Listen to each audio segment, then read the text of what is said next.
Thank you for coming today. I think I know an awful lot of you, but don't. I'm Ron Fuller, currently either the president or the chairman, whatever you want to call me, of the Historical Society, and we're really happy for you to be here today. I want to say a word here that may sound like one of those fundraising telethons that you get to hear from time to time, but if you're not a member of the society, we really need your support and help. Kind of goes along with, for us to present these kind of programs, we have to stay in business.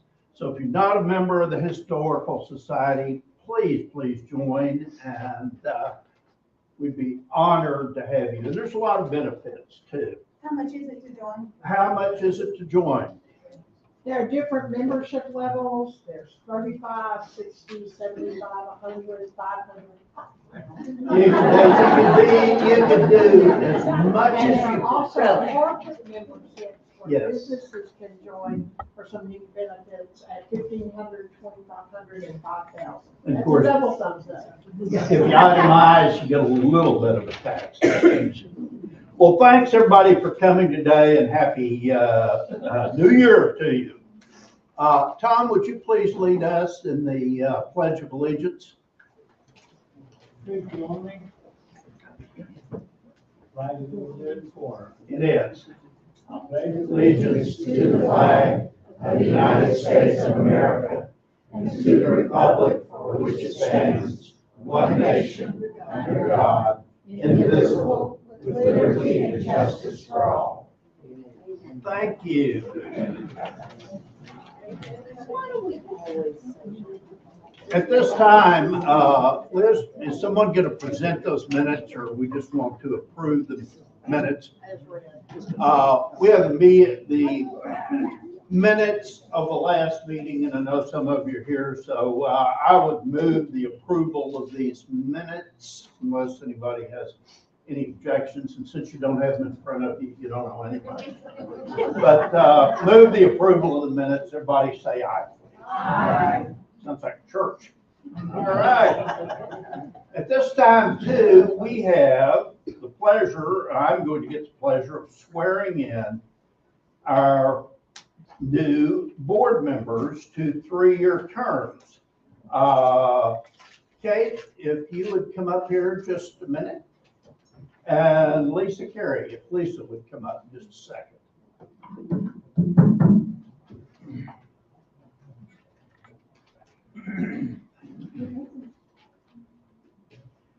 We're really honored to have these people to work with us and help us. There's a lot of committee work that goes on behind the scenes to do all of the wonderful things we do, everything from Hidden Hot Springs to all of the volunteers that work so hard, and the board basically oversees that operation and helps out, and we all get involved, of course, in the fundraising for our operations. So at this time, I will say, do you promise to uphold the Constitution of the Garland County Historical Society and faithfully fulfill your duties as a member of the board?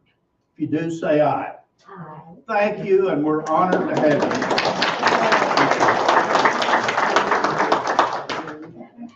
Okay, we do not have Lynn Pitcock here today. Lynn is rolling off the board, and Lynn has performed greatly for this. How many years did Lynn serve? 6 years. He served 6 years, and he's a strong lover of Hot Springs.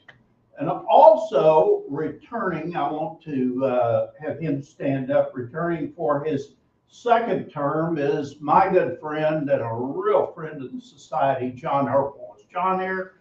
I thought, yeah. Thank you, John. John heads up what is called our Sustainability Committee. I think we've got one more announcement here that I'd like to make. We have a special guest here today who many of you know. You see his columns in the Arkansas Democrat Gazette. And I think he is one of the more published authors in Arkansas. We have his books at the Historical Society. You will see them around at Walgreens and Amazon.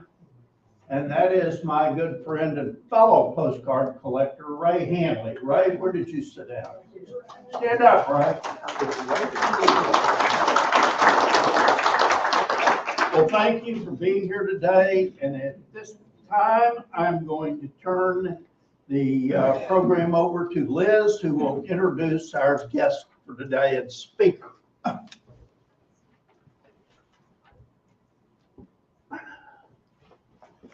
Hello, can you hear me? Yes. All right. Thank you for being here today, and I hope you'll be here for our February meeting as well. Normally, our meeting's on the third Tuesday of a month, but next month, we're going to be on the second Tuesday because the library is hosting all kinds of elections and stuff on that Tuesday. Not that that's more important than our meeting, but.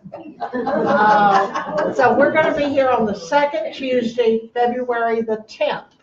And our speaker is going to be Jane Wilkerson, who's an archivist with the Arkansas State Archives. And she's also the descendant of an interesting Hot Springs resident, Samuel Hamlin.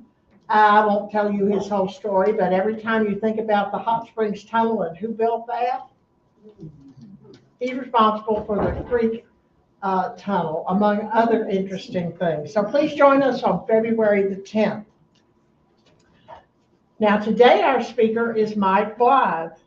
Mike grew up in Gurdon and graduated from the University of Arkansas. We're really lucky that he moved to Hot Springs 48 years ago, and after a long career with Energy, started volunteering with the Historical Society. He's helped countless people, particularly with questions about properties and buildings, and he knows our photo database upside down and backwards. And every week he's adding more search terms to help people locate those photographs of particular buildings. He's written outstanding articles for our yearly journal, The Record, the latest issue of which is available. If you are not a member and did not receive a copy and you'd like to buy one, you can get one before you leave. How much? $30. And he has written the very popular book, Hot Springs Then and Now, which is also available in the back of the room for $25. This compares locations photographically.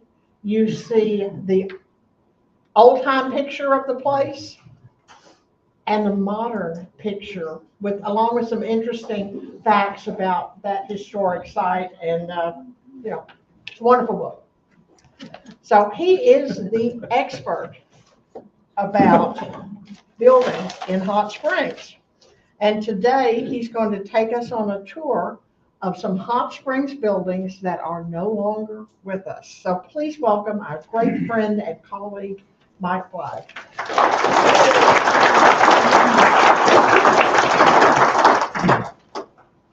What a great crowd we have. Can you hear me in the back? Great. Wow. This is outstanding. Oh, Mike, your thingy flipped. I better back that up a little bit.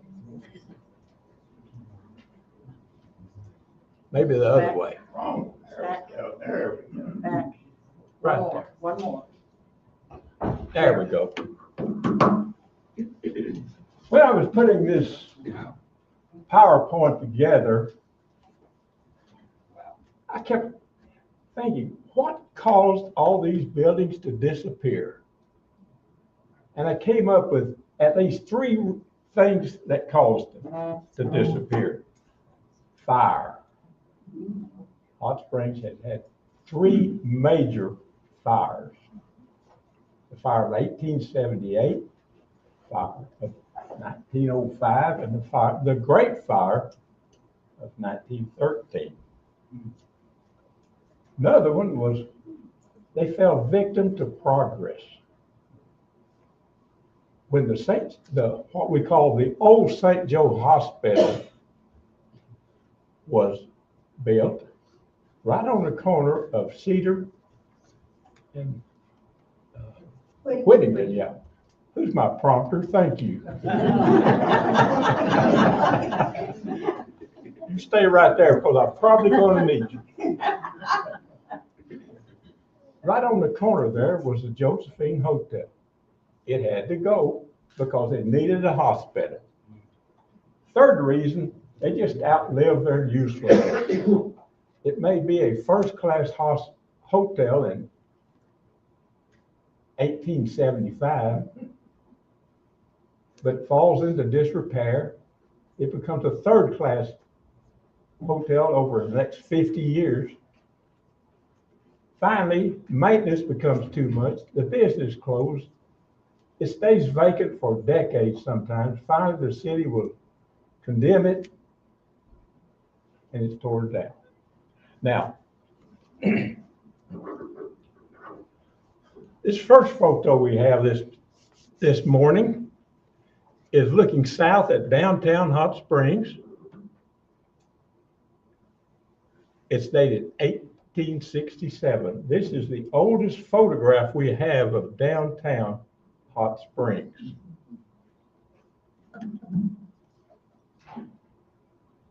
Let me point out a couple of things. Liz has put some arrows on there. This was right after the Civil War. During the Civil War, the population of Hot Springs dropped to about 50 people. It was never a big town, but there was so much lawlessness in Garland County. It wasn't Garland County then. There was so much lawlessness in the area that people just left. People were riding through the country, burning, robbing, maybe even murdering people. These chimneys show where some buildings had been burned. This white bathhouse, and I'm not real sure what that is. It's a bathhouse, obviously. I would bet it was built after the Civil War. Otherwise, it would have been burned. You see the flumes coming down, bringing hot water from Hot Springs Mountain. What else do we have here? Oh, right here would be Arlington Park today. And of course, you know, the first two Arlingtons were on that property. Okay, Sumter House. The Sumter family came to Hot Springs in the 1840s. They were real early. Hot Springs was just a village then. They bought property that today is on Exchange Street between Prospect and Court. And in the late 1860s, they built a small hotel, probably on this end. And over the years, they added to it. They added more floors to it. Finally, they added this part right here. They sold the property in 1900. We found an article in the New Era, which was the evening paper. It was dated January 1926, exactly 100 years ago. They were taking it down. It was being raised. It was no more. There was never another hotel built on that property.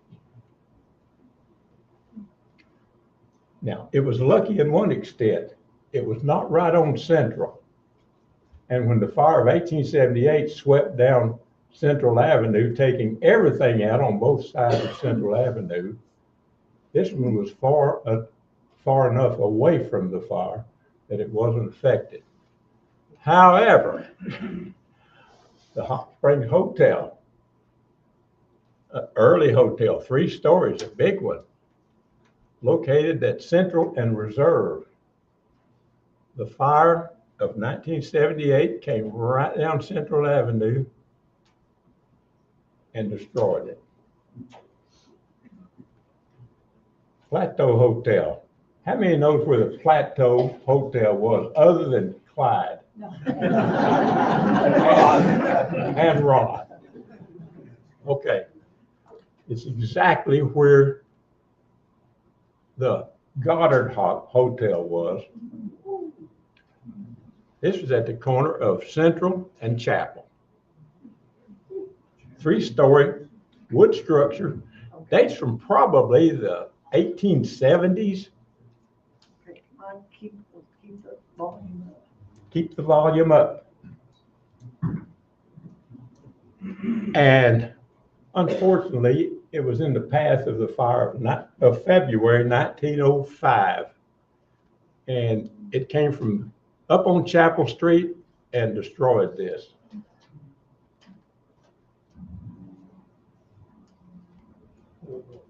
And in 1909, they built the Goddard Hotel. The Goddard Hotel was torn down in 2009. And that lot has stood empty, and just today I noticed there's some activity on it. They have a construction fence around it, and there's some excavation going on. Hot Springs Opera House, one of my favorite structures, built in 1882. On the first floor, Opera House Saloon, Undertaker's Parlor, a grocery store. Many people don't know that the Opera House was on the second level. The stage was right here. The audience was seated up against West Mountain. To get into this, you had to go up this walkway and up some steep steps and go into the second level. It was torn down in 1961, and they built a parking deck that's still there. Is that across from Mountain Valley Water? That's just south of Mountain Valley Water. Mountain Valley Water be on this side. This is one of the very few interior shots we have. They had box seats, opera pit, balcony, and this fence, this was being used as a storage facility, and they had built a fence there. And those windows would look out on Central Avenue. The Ledwidge Building. We're looking right down Malvern Avenue. ABT was built here in the early 1960s. The Ledwidge Building dates from 1892. Notice that Hot Springs Creek was only covered down to Bridge Street here, and this was all open at that time. The creek was very dry. They did cover that in 1910 down to Church Street. Park Hotel on Malvern Avenue. We'll talk about that later. Mike, where did they take that picture from? They took it from the top of the Babcock Building, which now is the site of the Citizens National Bank Building. Is that of the Ledwidge family? Raymond Ledwidge and that bunch? I'm not real sure, but with a name like that, I'm sure they're related. Yeah. Did you take any pictures from the top of that building? I did. Would that picture Not- also be in your book? It is in my book. Maurice Bathhouse. This dates from the 1870s. Billy Maurice wanted to build a bathhouse on Bathhouse Road. However, there was no property available. So he went across Central Avenue from Bathhouse Road and built this wooden structure. Very impressive. Later, he was able to obtain property on Bathhouse Road and built a bathhouse. And at that time, this was turned into the Monarch Casino. I'm not sure, but I think this building burned in the fire of 1878 because it was right on Central Avenue. This was what Billy Maurice built. This was actually the second Maurice bathhouse. He tore this down in 1911 and built the one that in 1912 that stands to this day. Arkansas Club at the corner of Broadway and Spring Street. The Eastman Hotel would have been right across Spring Street from it. This was a casino, a restaurant, a billiards hall, possibly a house of ill repute, but who would have thought in Hot Springs?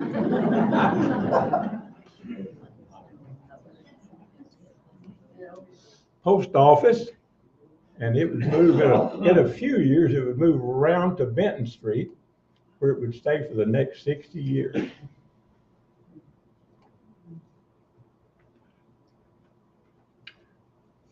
Built in the early 1890s, disappeared from city directory sometime in the 30s when the Elks Club built their building there. I'm not sure the exact date of that. And did that become Pfeiffer's Home Center, that site? That was, absolutely. Iron Mountain Railroad. There were two railroads in Hot Springs. This one went from Hot Springs to Benton. This building dates from 1900. We see Hot Springs Creek here. When the fire of 1913 started in the afternoon of September 5th, 1913, people were betting that it wouldn't cross Hot Springs Creek, but it did. This is a brick building, but it had a lot of wood on it, and it was totally destroyed. The fire continued up, took out Hot Springs High School, went on further west, took out to Garland County. Garland County, am I right there? Yes, it did. Yes. Garland County Courthouse was originally built in 1905, and in 1913 did take it out. And it continued on further west. So where was this located? Oh, good point. Who's my prompter? Thank you so much. I need to tell you that, yes, exactly where the Missouri Pacific, right where the Missouri Pacific Depot is today. Oh, okay. Yes, very good. Rock Island. This originally was the Diamond Joe Railroad. Diamond Joe Reynolds, a multimillionaire, built the railroad, and it ran from Hot Springs to Malvern. It originally was a narrow gauge. Later, they changed it to a full gauge railroad. This building was taken down in 1961. It stood in the middle of Benton Street.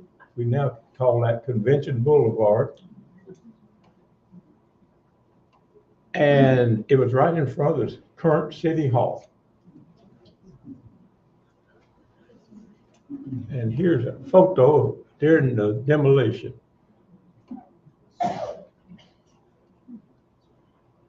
Speaking of City Hall, in 1904, Hot Springs built a new City Hall. Fire department, mayor's office, city offices, and behind it, an auditorium theater. They had I won't say movies, they may have had some movies there, vaudeville, plays, many activities there. They had boxing matches. They had boxing matches, absolutely. You know, you might mention too that from this building on back down toward Malvern, at one time there was a city park, and prior to the city park was Hot Springs' first city cemetery. And those graves were later moved in the 1880s. A lot of them ended up out in Hollywood, but that entire area was a graveyard many years before this. He is correct. I needed to mention that. This was taken down in the early 60s when they built the present City Hall. A&B Distributors, Budweiser Distributors for at least Garland County. It's right east of the City Hall, across Opera Street from the City Hall. We find this building on the 1905 fire maps. I don't know exactly the construction date on it, but we do know that it disappeared from the city directory in 1969. Great Northern Hotel, erected 1897, burned 1947. 6. We're looking down Benton Street, now known as Convention Boulevard. You see on the left, the tower on the City Hall and the Diamond Joe Railroad Depot. When it burned in 46, there was a loss of life. I'm not sure how many. Liz says 1. Clyde? 2. And how did the fire start? On the Great Northern, how did the But if fire you start? take it back, show me your water trough that you found. Is that what they're saying? You go back to the Great Northern. See the horse watering trough on the far right? You did a lot of research about that. That watering trough was what they call an ensign water trough. There was a man in the early 1900s. This is going to run to 3 o'clock. Yeah, if I have to explain all this. A man named Ensign, who was a multimillionaire, who thought horses were being mistreated. So he decided that in his will to leave money to make these big horse watering troughs or watering fountains, whatever they are. What I've read is that the hotel burned because some guest came back drunk and went to sleep with a lit cigarette and burned the hotel. I didn't hear the. How did it burn? Why? How? How did it burn? What started the fire? Don't know. I think I have heard that it started when a man was smoking in bed. That is a generally accepted rumor. It is. That's what I have So we heard. just opened the bed for you. Anyway, this fountain was lost forever. You can see it today in front of Regent Bank when they dedicated it maybe 15 years ago, maybe 12, 15 years ago. And so that fountain's still there. It is still there. It's probably now within 50 feet of where it was in that photo there. Pullman Hotel, we do know when it was built, 1890. It's at the corner of Central Avenue and Bath Street. Bath Street is no longer in existence. This hotel was taken down in 1968. Bath Street, if you went up that street, you would run into the Milwaukee Hotel. I'm going to back up. Today, there is a water feature that comes down Bath Street. The Milwaukee Hotel dates from at least the 1890s. It disappeared around sometime in the 1970s. Today, the parking deck occupies that space. Waukesha Hotel, Rector Bath House. Rector Bath House was taken down in the late 1920s. In the early 1930 or so, they built the Medical Arts Building right there. This building, Waukesha, dates from 1890s. It was taken down in the 60s, and the Aristocrat Hotel was constructed there. And the Southern Club would be located right here today. This is directly across from the Arlington Hotel. Park Hotel. Earlier we said we'd get back to the park. One of the big threes, Arlington, Eastman, and the Park Hotel. Park Hotel was located on Malvern Avenue. If anyone remembers where Edward Motors had their business one time along about there. The grounds extended all the way down to the area in front of the current police station.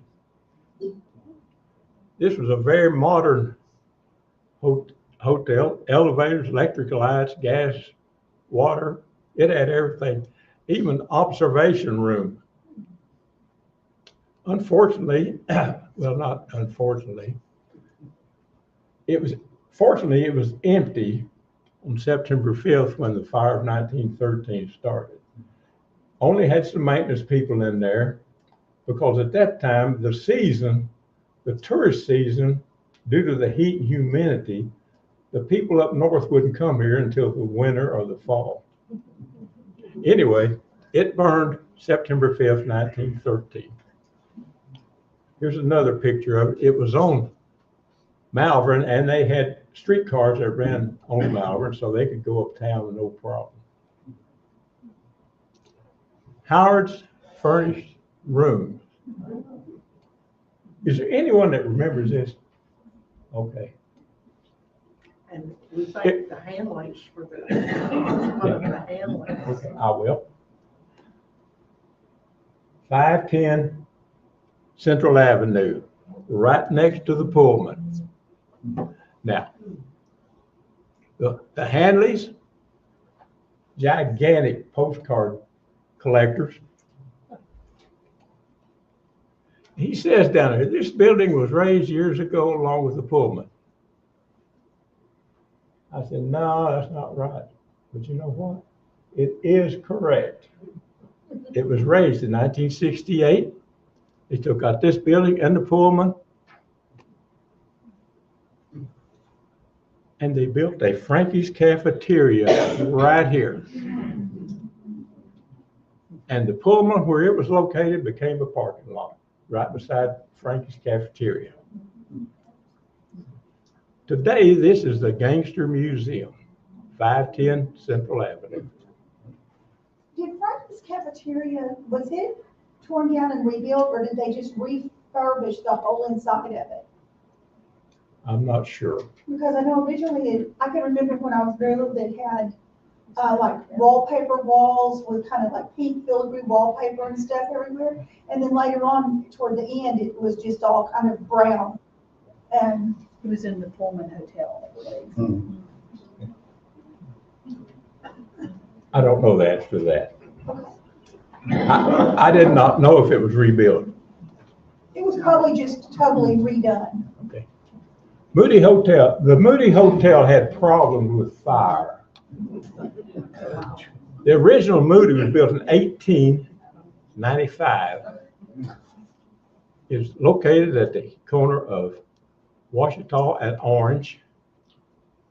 It burned in 1905. It was rebuilt. It burned in 1913. It was rebuilt. It burned in 1973 and was not rebuilt. By the way, these two buildings are still here. New Imperial Bathhouse, right across Reserve from the Eastman Hotel. Of course, we see the original Army Navy Hospital, the 1887 Army Navy Hospital up above it. It originally was just the Imperial. They put an addition on it. They call it the New Imperial. This disappeared sometime in the mid-30s when they built the administration building on Reserve Street. Broadway Hotel. This photo dates from the mid-30s, 1930s. It was located on Broadway at the corner of Broadway and Proctor. Broadway and Market Street. It was built in 1924.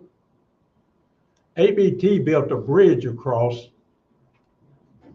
Broadway in 1972 and took out the hotel. By the way, the hotel was on the second floor. The first floor was just commercial businesses. Today, there's ABT Tower and a parking lot. Como Hotel, another one of my favorite buildings. This building was built in two sections. This section right here was built in 1915, and this section in 1917. This photo is around the mid-30s. The streetcar track are still here, so we still had streetcars. These little devices here were where people could walk out in the middle of the street and wait for the streetcar. The streetcars quit running in 1938. This is another one, 1940. They've got parking meters, I noticed. It advertised itself as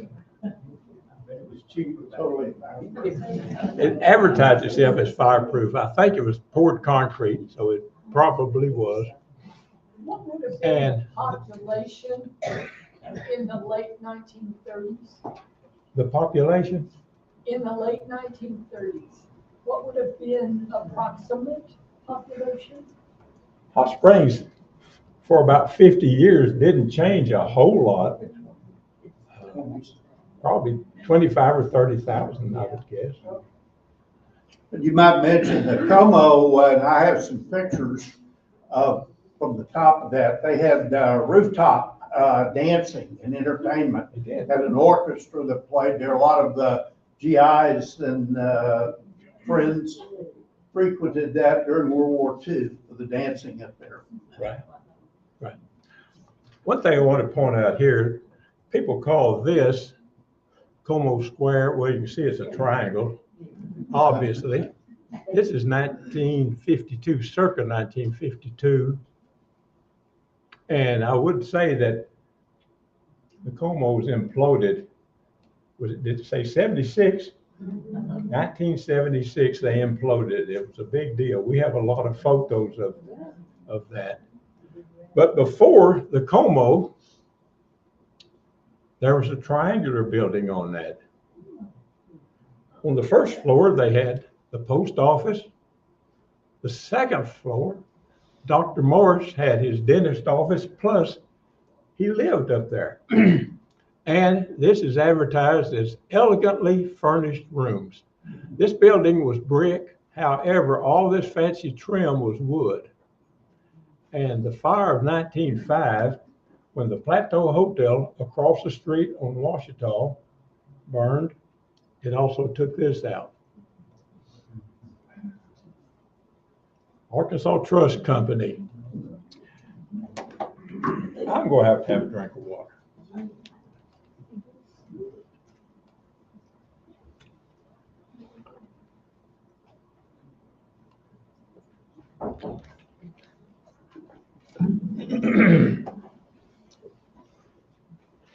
Arkansas Trust Company. This is in the 600 block of Central Avenue. This is the west, this is actually the east side, I guess, of Central Avenue we're looking at. The next photo, we're looking north at the end of this block at the Gaines Building. Gaines Building was Hot Springs' first multi-story brick office building. One of the early telephone companies was right up here.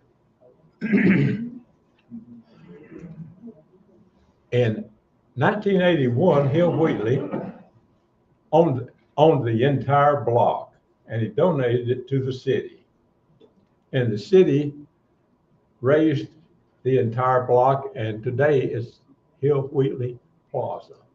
I might say this building was built in 1881, and it was raised in 1981. It lasted exactly 100 years. Here's another view of it looking across Reserve and Broadway. And we're looking at the north end of the same building, sometime in the 50s, I'm guessing. Some people in this building remember going to Steak and Shake.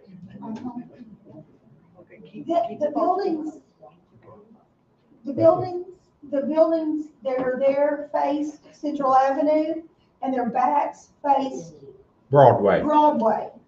And so the old post office, that's the reason the old post office opens up to Reserve Street, and you have to walk in and park crooked instead of making it down on the flat end, because there was a federal law that they could not build a federal building with its front entrance facing the back of other buildings. So they had to build it crooked, and so that's why everybody had to park on an angle, and it was built so strangely. Wow, I learned something every day. I heard that from an old timer that was there when I was a school teacher, talking about, the people that were there for the, what can I say it, the bear, Smokey the Bear. Okay. To the left here is the Eastman Hotel.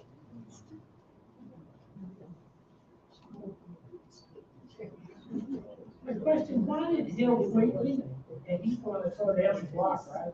This thing is quit working on You got a me. question back here. You got a question. Yeah, this thing quit working. What was the question? Didn't Hill Wheatley tear down the whole block? He didn't Yeah, it was the city. Did they? City tore it down after Mr. Wheatley donated it to the city. Why would this stop working? Benny's Pizza, and there were there was a number of social clubs that met in some of the upstairs of that area we're talking about. But by the 60s, even into the 70s, it had been, things were in pretty bad state of disrepair. And so I don't think Mr. Hill was getting the rents that he thought he needed to get out of it. And he donated it to the city.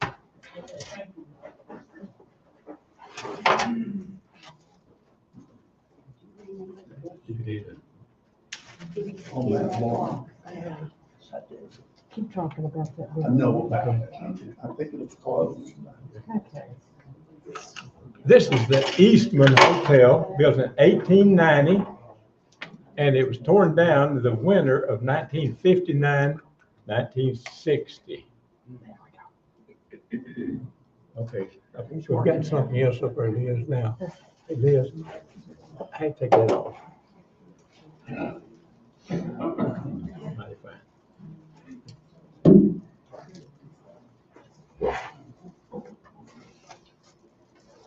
Okay. Built in 1890, taken down the winter of 1959, 1960. Huge hotel. They called themselves the Monarch of the Glen. 500 rooms at least. They had a huge bathhouse behind. They had their own power plant. They had their own generating plant originally.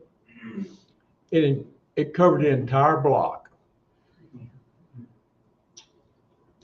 I will back up one and show you something. See this tower? It's greatly reduced right here. They had a tornado come through in the early 1920s that took out St. Luke's Church. It also took that tower down too.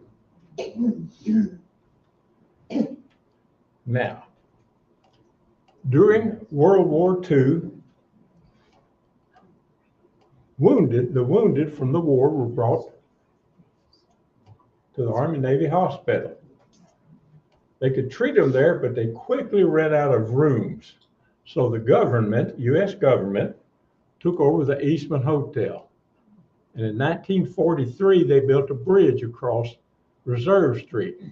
They could treat the patients here and take them back to their rooms over in the Eastman. This structure stayed across Reserve until the Eastman was torn down in 59-60. Liz, our administrator, remembers as a child being taken downtown to see the Christmas lights. And on top of the bridge was Santa in his sleigh and the tiny reindeer. We would kill for a picture of that if anybody had one. My mom said that she was born in 28. She and her sisters, they would ride the train from Little Rock to Hot Springs, and they would always go up and visit, because the men that were in the army, they were not allowed to leave the grounds, but they would be outside, getting fresh air, and they could talk to them over the fence and flirt with them and stuff. And my mom said it was really fun. Yes, my mom. We've moved up on Park Avenue. This photo dates from the 1890s. This hotel probably dates from the late 1870s. It actually lasted up on Park Avenue until 1994. It was torn down. It was just up Park Avenue, the next building past the yellow brick Majestic. Avenue Hotel, Park Avenue, dates from at least the 1870s. 5-story wood. It was torn down in the early 1900s, and they built the yellow brick Majestic. Had these fancy rounded corners with domes, balconies, fancy porches on there. Later photographs will show a lot of this taken off right here. In the mid-50s, the domes are already gone, plus the balconies. Porches are still there. We all know this burned in February 2014, and it was taken down. This is what they call the Majestic Annex, built in 1926. It was red brick. It was taken down a short time later. Majestic Garage, right across Park Avenue from Majestic Hotel. Majestic Complex, the yellow brick, the red brick, Majestic Annex, Lanai Tower, built in 1960s, and the 1950s motel rooms. And one last parting view of the Lanai Towers. Arlington Hotel. The first Arlington was built, of course, on Arlington Lawn, built in 1875, and it was torn down in 1892. Now, I want to point out a couple of things. Horse or mule-drawn streetcars, and on top, white oak wooden barrels filled with water. There's a walkway along there. This was to help fight fires on the roof. They were wooden shingle roofs. These chimneys, you can see, went right through the roof. If we had a fire, they could go up there and possibly put it out. Fortunately, they never had one. Unfortunately, this one can't really say that. Built 1892 on an early spring morning around noon. People in the restaurant smelled smoke. They notified the manager. He called the superintendent of maintenance. He got his hands down there and they tore up some boards, and yes, there was smoke under the floor. Unfortunately, they couldn't find the source of this smoke. They delayed calling the fire department maybe an hour. It smoldered. Management kept telling the patrons or the people in the hotel, hey, don't worry, leave your belongings there. No problem. Well, no one lost their life, but a lot of people lost their belongings. By the next morning, it was just a pile of rubble. No people were killed in the hotel. One fireman lost his life when a wall collapsed on him. Here's another view, looking up Fountain Street. Josephine Hotel, dates from the 1870s, at the corner of Cedar and Whittington. Probably came down in 1927 when they built the old St. Joe Hospital. It was right on the corner. In fact, here it is, this Josephine, and this is where the old St. Joe was built. Rockefeller, properly under construction. I see some material down here, and these windows don't look like they've been completely installed yet. Catholic Church. Rockefeller dates from around 1900. It disappeared from the city directory sometime in the 1960s.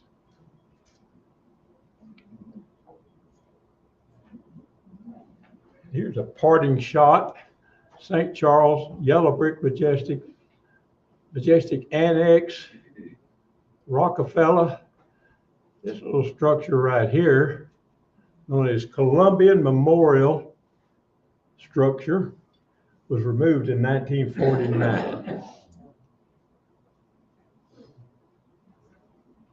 Levi Memorial Hospital, built in 1914. It's not gone yet, but according to an article in the paper, it may be coming down this year. 1888, when the Catholic Sisters came to Hot Springs and established the hospital, this was the building it was in. I understand it was an old apartment house. Later in 1905, they built St. Joseph Infirmary in 1905. If you look carefully, you can see these towers in the background here. This building stayed on Cedar Street until 1962. In 1962, when they tore it down, when they had first built that second building, the first building that wasn't a hotel, the Italian monks had sent marble to line the walls for the Sisters of Mercy on the first floor. And when they tore it down, my dad bought 3 sheets of the marble, and our bathroom counter is one of those sheets of marble from the hotel. I mean, from the hospital, from the original hospital. That's interesting. Thank you. St. Joe was built in 1927. The Josephine was located right here, so it had to go. 1927, only 5 stories at that time. And in a 6th and 7th floor was added in the early 50s. She says 53. I can't read it from here. This is scheduled to be raised this year. Babcock Building. If you know where the Citizens National Bank building, the white Tiffany brick building at Bridge and Central, this was what was there before that was built. Is that where the Vault restaurant is? Exactly. They took this down, built the Citizens Bank in 1912. And like she says today, on the Citizens Bank building right here, it says the Vault. This dates from at least the 1880s. We're way up on Park Avenue. Jack Tar Hotel opened in 1941, closed in the 1970s, and is currently housing. That's all. It is federal housing. Well, they built a hotel next Near to it. and the hotel was turned into housing, but the motor court was torn down. And our President Ron going to have a wonderful article about the Jack Tar in next year's issue of the Record. Okay. I've done some pretty extensive research on these courts and on the hotel itself.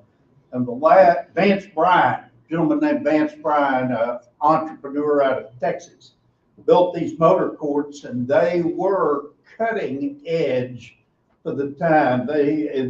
Vance spared no expense on them. And then they turned around and built the hotel, which actually was built so they could add an additional 5 stories to it. It's the one that's here today. And he finally got out at the end of his string, spent an awful lot of money, but the last of the real activity for the hotel and those courts occurred in 1962. Oh, okay. And those became derelict for years. Some of you lived up that way will remember all that. But that was an unbelievably interesting place and financed by a gentleman out of Texas. And Mr. Bryant, there's rumors, and they are strictly rumors, that this was done with mob financing, but that's not true. The National Archives records and the records of the RFC, which was the original Small Business Administration, financed these. A few gangsters stayed there, but there was no ownership of gangsters, and I can show you the paperwork. Thank you, Ron. Yes. All right, how do I get that off there? Look at that.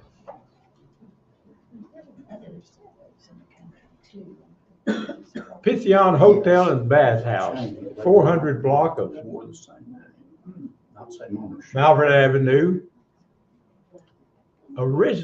The building that was originally on this piece of property was the Crystal Bath House, an African-American bath house, and it burned in the fire of 1913.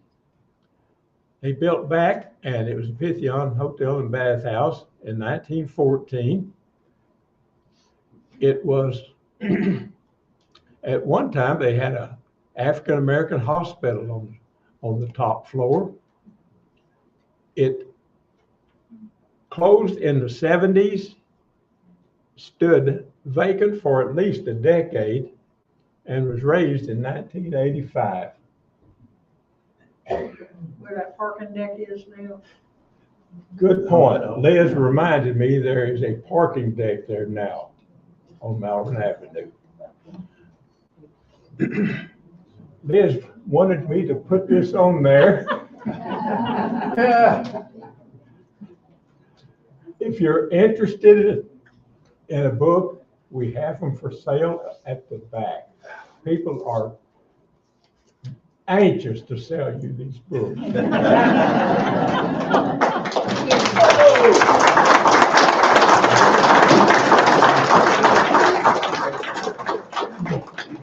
Well, thank you, Mike. I think all of us that love this city, as we have for years, can kind of see a trend here. You went from beautiful building to it began to deteriorate.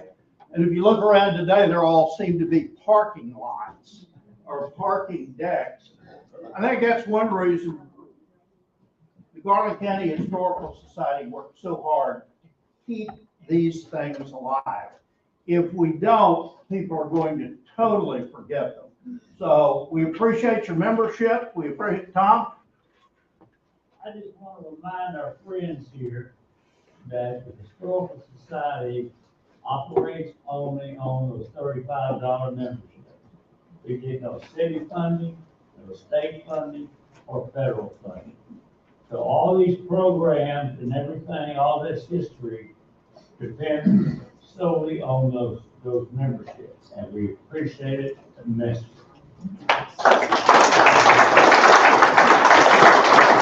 All right, does anybody have any questions for Mike before we completely phase out here?